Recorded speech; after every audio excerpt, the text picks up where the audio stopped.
მხარს არ დაუჭერენ. ვიცე-სპიკერი ირმა ინაშვილი ამბობს, რომ კულტურისა და გარემოს დაცვის მინისტრების წინააღმდეგ გამოძიება უნდა დაიწყოს. ირმა ინაშვილი ჩვენი გადაცემის პირველი სტუმარია. მოგესალმებით ქალბატონო ირმა, მადლობა რომ მონაწილეობთ გადაცემაში.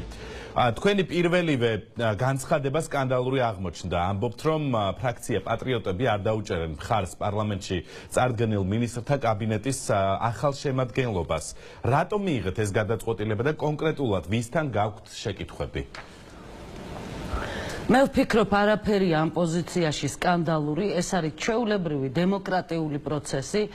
ჩვენ ვაფასებთ, ცხადია, პრემიერის მიერ წარმოდგენილ სამთავრობო გუნდს, ვაფასებთ კანდიდატებს, მათ პროგრამებს, პრიორიტეტებს, მაგრამ წარმოდგენილ კანდიდატურებს შორის რამდენიმე მინისტრი არის ისეთი, რომელსაც ვერ და არ დაუჭერთ ჩვენ მხარს.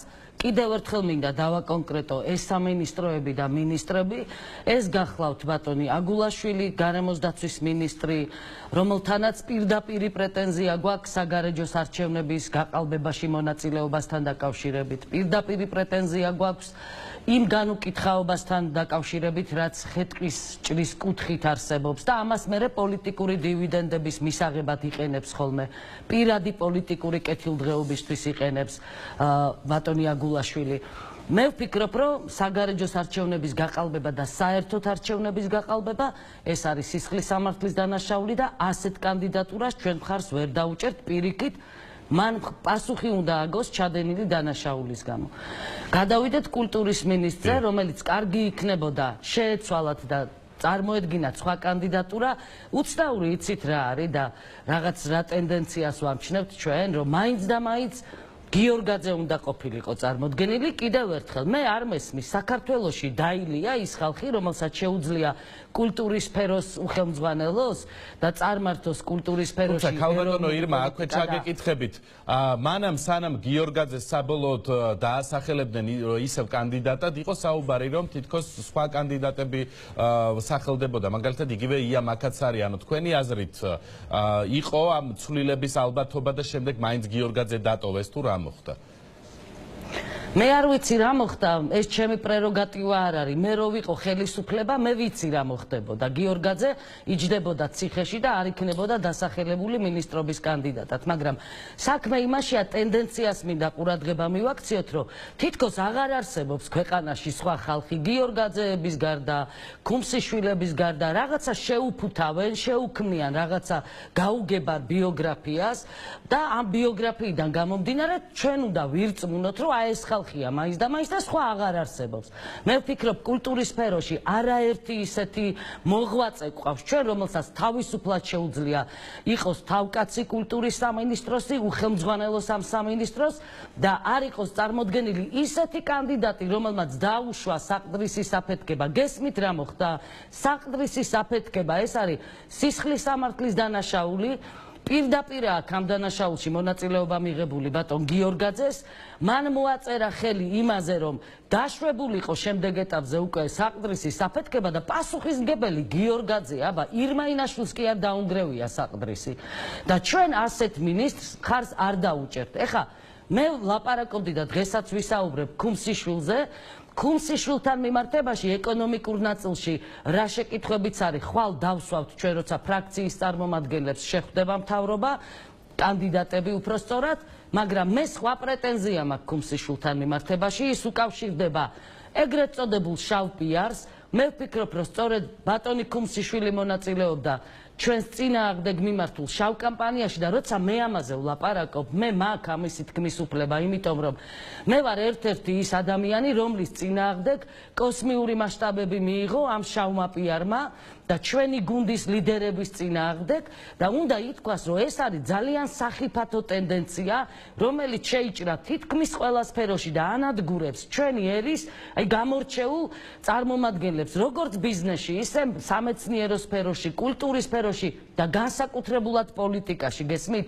ამიტომ არის, რომ პოლიტიკაში აღარ მოდიან ახალი სახეები, ერიდებიან ამ ფურთხს, ამ ცილისწამებას, ამ კარიკატურებით ომს, რაც ხდება ახლა და მერე მოგიბრუნდებიან და გეტყვიან, რომ იცით რა, მუშაობს კიბერდანაშაულის წინააღმდეგ მებრძოლი სამმართველო. აი დღესაც იყო ამაზე საუბარი და ხვალ შინაგან საქმეთა მინისტრს აუცილებლად მოვთხოვე უფრო განმარტოს და ნათლად ახსნას ამ სამმართველოს ფუნქცია რაში მდგომარეობს, იმიტომ რომ აი წარმოიდგინეთ, ქუჩაში ერთი კაცი ურტყავს მეორე კაცს. ვინც ურტყავს მსხვერპლს, იმას ხო დააკავებენ. ეხლა თქვენ წარმოიდგინეთ, იგივე ხდება სოციალურ სივრცეში, არის აღვირახსნილი კამპანია, რაც პირდაპირ ეხება ადამიანების პიროვნულ ღირსებას, მიდის ბრძოლა სხვადასხვა ტიპის შეურაცხმყოფელი, ყოვლადუზნეო კარიკატურებით და ფოტოშოპში ამზადებენ ამას. ამ ტენდენციას შეერთებულ შტატებშიც გონდა ადგილი. და ჩდება კითხვა, ეხლა არ უნდა დაისაჯოს ეს ხალხი, ვინც გემუქრება რომ მოგკლავს, ჩამოვა უკრაინიდან და კონკრეტული მუქარები მაქვს მე უკრაინაში მთელი რიგი ბოევიკების, რომლებიც წერენ რომ უნდა მომკლან და ფიზიკურად გამანადგურონ. ეხლა ეს მუქარა არ არის? არ უნდა დაისაჯოს ის ხალხი, რადგან სოციალურ ქსელში მწერენ ამას, ამიტომ ჩვენ მოვითხოვთ რომ კიბერდანაშაულის წინააღმდეგ მებრძოლ სამმართველოს უფრო კონკრეტული ფუნქცია ჰქონდეს, რომ გამოიკვლიოს ვინ არის ესა, შეისწავლონ მისამართი, გაიგონ ამ პირის ვინაობა და დააკავონ და გაასამართლონ ის, იმიტომ რომ ამ დანაშაულს შეიძლება სხვა დანაშაულებები მოყვეს შემდეგ. მე გლობალურად ვლაპარაკობ პრობლემაზე, რომელიც სხვათა შორის ერთშვენიერ დღეს ქვეყნის უსაფრთხოებასაც შეუქმნის ძალიან სერიოზულ პრობლემებს და ეს ირმა ინაშვილის, ან დავით თარხან-მოურავის, ან გნებავთ ბიძინა ივანიშვილის, რომელიც ასევე არის და იყო ყოვლადუზნეო შეტევების, შავი პიარის შეტევების ერთ-ერთი ობიექტი, პრობლემა არ არის. ეს სახელმწიფო უსაფრთხოების პრობლემაც არის. ამიტომ იმ ადამიანებს, რომლებიც შემჩნეული ან მხილებული არიან შავი პიარის წარმოებაში, ჩვენ მხარს არ დაუჭერთ და მე ქუმსიშვილს ვადებ ხელს ამაში, რომ ის აწარმოებდა ჩვენ წინააღმდეგ შავ კამპანიას. შეერთებული შტატები ვახსენეთ, წეგან ძალიან საინტერესო ტენდენცია მიდის ეხლა შეერთებულ შტატებში.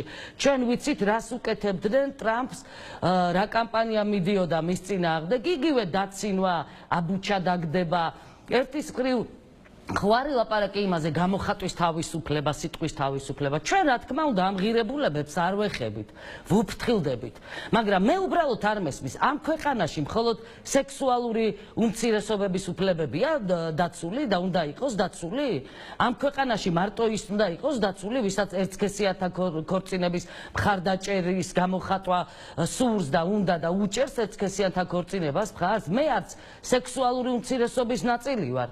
მე არც ერთსქესიანთა ქორწინებას უჭერ მხარს, მაგრამ მე მინდა რომ ჩვენი საზოგადოება, მისი სახეები დაცული იყვნენ პირადი ღირსების შეურაცხყოფისაგან და ვიმოქმედებ იმისათვის, რომ თითოეული ადამიანი, იქნება ეს ბიზნესმენი, ჟურნალისტი, მით უმეტეს პოლიტიკოსი, რომელიც ახლად შემოდის პოლიტიკაში, იყოს დაცული. ესეც ადამიანის უფლებების შელახვაა, სხვა რამე კი არ არის და ამიტომ არის აუცილებელი საკანონმდებლო ცვლილებები და ჩვენ ამ პაკეტს აუცილებლად წარვადგენთ პარლამენტში.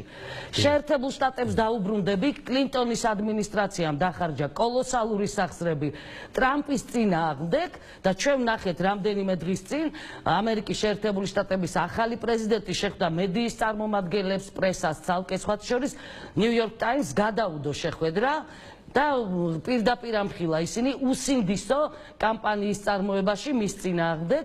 შემდეგ შეხვდა ABC, CBS, CNN-ის წარმომადგენლებს ტრამპი და იქ ისაუბრა მან იმ უღირს კამპანიაზე, უზნეო კამპანიაზე, უსამართლო კამპანიაზე, რასაც დაფინანსებული მედია აკეთებდა ტრამპის წინააღმდეგ და დღეს საინტერესოა, რომ სწორედ ამერიკის შეერთებული შტატების პირველი ლედი გამოდის ინიციატივით შეიცვალოს კანონმდებლობა და გამკაცრდეს კანონმდებლობა ინტერნეტ, ანუ კიბერდანაშაულებებთან მიმართებაში და შავი პიარის გამოყენება იყოს დასჯადი ქმედება და ეს ძალიან საინტერესო არის, ეს ტენდენცია, რომლის ანარეკლსაც ჩვენ უყურებთ ქართულ სინამდვილეში. ჩვენ ასევე შეკითხვები გვექნება. ტრამპის გამარჯვებიდან გამომდინარე, ფიქრობთ, რომ ეს შავი პიარი საბოლოოდ არჩევნების შედეგზე მაინც კარგად მოქმედებს? ტრამპის შემთხვევაში ესე იმოქმედა, იმიტომ რომ ყოველთვის უზნეო ხერხი და უზნეო მეთოდი საბოლოო ჯამში არის მიუღებელი ადამიანებისთვის და საზოგადოებისთვის და ამერიკელებმა ესაჩვენეს სწორედ. და ამერიკელების განწყობა შავ პიართან მიმართებაში გამოიკვეთა, ხო? ის ობიექტი, ვისაც ებრძოდნენ შავი პიარი, დღეს შეერთებული შტატების პრეზიდენტია.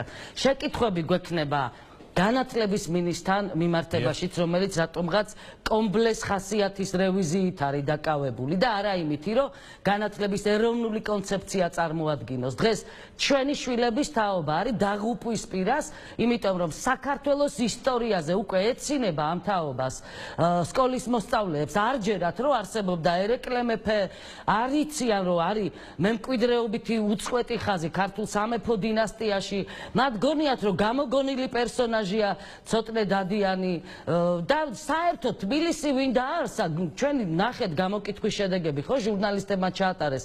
ამაზე ძალიან უჭირს ახალთაობას პასუხისგაცემა, სვიმონ თბილელს გამოგონილ პერსონაჟს ასახელებენ თბილისის დამაარსებლად და როცა ესეთი კატასტროფული ვითარებაა ჩვენ საგანმანათლებლო დაწესებულებაში, კომპლექს რევიზიით უნდა იყოს დაკავებული განათლების მინისტრი, თუ იმაზე საუბრით, როგორ აღზარდოთ ჩვენს შვილებში ეროვნული სულისკვეთება, როგორ აღზარდოთ ჩვენ შვილებში სწორედ ცოტნე დადიანები და დავით აღმაშენებლები.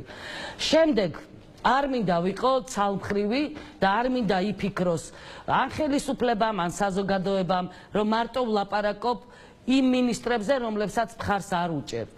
მე კიდევ ერთხელ მინდა ვთქვა, რომ არაჩვეულებრივი მინისტრია კახი კახიშვილი, არაჩვეულებრივი მინისტრია იუსტიციის მინისტრი თეა წულუკიანი, მე ასევე და ჩვენი გუნდი დადებითად აფასებს ჯანდაცვის მინისტრის საქმიანობას იმის მიუხედავად, რომ მე და სერგეენკოს რაღაცა კონფლიქტიც მოგვივიდა საგარეჯოს არჩევნების დროს. ამის მიუხედავად მინდა ვიყო ობიექტური და სწორედ იმ CG ჰეპატიტის პროგრამის გამო პირველ რიგში მხარი დაუჭირო ამ მინისტრს, იმიტომ რომ ეს პროგრამა ჩვენი გენოფონდის გადარჩენისთვისაა. ძალიან დიდი მადლობა ასეთი ამომწურავი პასუხებისთვის, რაც შეეხებოდა მინისტრთა კაბინეტის. მაგრამ დავასრულებ და შემდეგ შეკითხვაზე გადავიდეთ, მაგრამ ჩვენ ხო პერსონალურად არ ვუყრით კენჭს ამ მინისტრებს. ჩვენ მინისტრთა კაბინეტს უნდა დაუჭიროთ მხარი და მაპატიეთ რა, მე მხარს ვერ დაუჭერ იმ მინისტრთა კაბინეტს, სადაც აგულაშვილი არის წარმოდგენილი და მიხეილ გიორგაძე. მე ნამდვილად და ჩვენი გუნდი ნდობას არ გამოუცხადებს ამ კაბინეტს.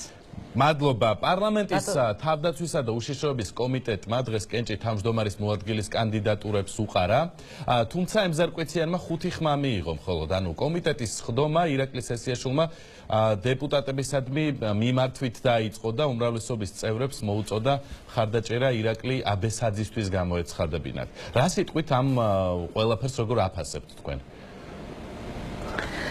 ამ ყველაფერს ვაფასებ როგორც მანკიერებას, იმიტომ რომ არ შეიძლება ჩვენ დავუშვათ ის, რომ ის პოლიტიკური ჯგუფი, ნაციონალური მოძრაობა, რომელიც წლების მანძილზე ატერორებდა ქართველ ხალხს და ანგრევდა ქართულ სახელმწიფოს, დღეს იყოს მხარდაჭერილი, წამოწეული ყველა კომიტეტში, 12 ადგილი უნდათ თურმე კომიტეტის მოადგილეების.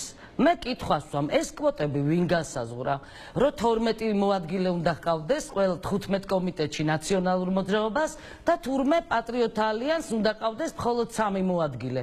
ეს არ სადარწერია, ჩვენ უფლება გვაქვს ყველა კომიტეტში წარვადგინოთ მოადგილე, არავით არის შეთანხმება, პოლიტიკური შეთანხმება არ ყოფილა ამასთან დაკავშირებით, ის რომ ჩვენ ვუზიარებთ ერთმანეთს ჩვენ შეხედულებებს, ეს არ ნიშნავს პოლიტიკურ შეთანხმებას. პოლიტიკური შეთანხმება სულ სხვა ფორმატი არის. და მაშინ, როდესაც ემზარკვიციანს არ დაუჭირეს მხარი, დაიკარგა გაურკვეველ ვითარებაში თურმე ჩვენი განაცხადი, რეგიონულ კომიტეტში მოადგილეთ იყო ის წარდგენილი ბატონი ემზარი, ვინაიდან განაცხადი დაიკარგა, ჩვენ ბატონი ემზარი წარვადგინეთ თავდაცვისა და უშიშროების კომიტეტში მოადგილის პოსტზე. და მე ახლა შეკითხვას ვსვამ უბრალოდ. ეხლა აბესაძეს უნდა დაუჭიროთ მხარი და კვიციანს არა, კაცს რომელიც კოდორს იცავდა, კაცს რომლის დაც სხვათა შორის სწორედ ამ ნაციონალური მოძრაობის შეთითხნილი ბრალდების გამო 6 წელი იჯდა ციხეში. 6 წელი იჯდა ამ ტყუილის და შეთითხნილი საქმის გამო ციხეში ნორა კვიციანი. ეს არის ოჯახი, რომელიც კბილებით იცავდა კოდორს და მე ვიცი, რომ კოდორი სწორედ ჩააბარეს რუსებს, ნაციონალური მოძრაობის ლიდერებმა, რომლებიც შეთანხმებულად მუშაობდნენ რუსებთან და დათმეს და გააჩუქეს ქართული მიწები. ამიტომ ემზარკვიციანი კი არ არის საფრთხე თავდაცვის კომიტეტში და ემზარკვიციანი კი არ არის ის ადამიანი, რომელიც ინფორმაციას გამოიტანს. ემზარკვიციანი და პატრიოტები დავიცავთ საქართველოს ყველგან. და იმ რუსებს დროშებით შეხვდებიან წითელი დროშებით სწორედ ეს ნაციონალური მოძრაობის წარმომადგენლები და ესენი არიან. კითხოთ ქალბატონო ირმა ბოლოს შეკითხვა ჩემი ასეთი იქნება. თქვენ ნაციონალური მოძრაობის პარლამენტში ყოფნას ზოგადად აპროტესტებთ, ამბობთ რომ დღეს ნაციონალები არ უნდა ისხდნენ პარლამენტში და მათი ადგილი ციხეშიაო. თუმცა დღეს სწორედ საკომიტეტო მოსმენებზე ნაციონალური მოძრაობის წევრების გვერდით ისხედით, კადრებიც კი გავრცელდა, ანუ როგორ რეჟიმში აპირებთ ნაციონალებთან ურთიერთობას? ხომ არ აპირებთ საკანონმდებლო ინიციატივის მომზადებას ამ თემაზე, რაზეც ადრეც საუბრობდით ჩვენს ეთერშიც, რომ უნდა აიკრძალოს ნაციონალური მოძრაობა? ძალიან დიდი ბოდიში, მაგრამ იმის გამო, რომ პარლამენტში ვართ და იმის გამო, რომ ქართული ოცნების ხელშეწყობით ნაციონალური მოძრაობა 27 დეპუტატითაა პარლამენტში წარმომადგენელი, მე ვერ ავდგები ჩემი ადგილიდან და ვერ დავდგები კუთხეში. კუთხეში უნდა დადგეს გიგა ბოკერია და კუთხეში უნდა დადგეს ისოთო კახიძე, რომელიც ადეიშვილის მარჯვენა ხელი იყო და მთელი რიგი ბინძური საქმეები აქვს შეკერილი ადეიშვილთან ერთად, სწორედ კვიციანისნაირი ადამიანების საწინააღმდეგოდ. და მე ზუსტად იქ უნდა ვიჯდე და საქართველოს პატრიოტები სადაც ვხედავთ. იმიტომ რომ ჩვენ არა ვართ მდიდარი ხალხის დეპუტატები. მე მაგალითად ვარ ყველაზე გაჭირვებული ადამიანების ხმა საქართველოს პარლამენტში.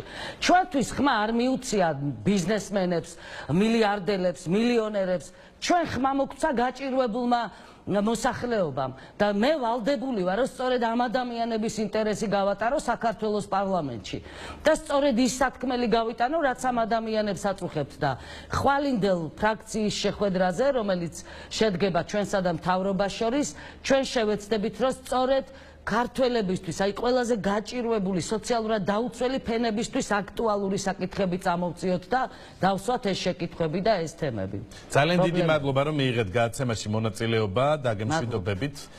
ვიცე-სპიკერი ირმა ინაშვილი პასუხობდა პრიორიტეტის შეკითხვებს. ქართული ოცნებიდან კი დეპუტატი ლევან გოგიჩაიშვილი ჩაგვერთვება პირდაპირ ეთერში და უპასუხებს ჩვენ შეკითხვებს. მოგესალმებით, მადლობა რომ მონაწილეობთ გადაცემაში.